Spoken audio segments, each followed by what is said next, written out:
Ang una ay mga proyektong walang detalye sa lokasyon. Pangalawa, duplicate projects. Pangatlo naman at pang-apat, ang pagbibiyak-biyak ng malalaking proyekto sa maliliit na package na pare-pareho naman ang halaga. Panglima, ang pagkakaroon ng code name ng mga projects habang ang iba naman ay wala. At huli, ang pag-uulit ng proyekto sa susunod na budget kahit napondohan na sa mga nakaraang taon. Punapani Gatchalian, marami ang hindi lumalampas sa 150 million pesos kada proyekto. Kaya para naipatutupad ito ng district engineer nang hindi man lang dumadaan sa regional development councils. Threshold ng district engineer, because ang district engineer can bid its own project to 150 million and below.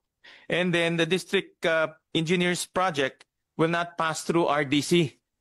Diretso na sa net. Tingin naman ng ilang senador may kinalaman sa mga red flag ang mga kontratistang kongresista.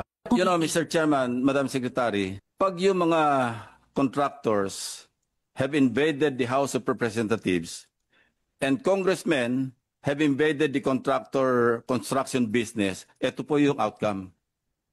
Kasi NEP pa lang, pinapayagan na sila ng DPWH to make insertions.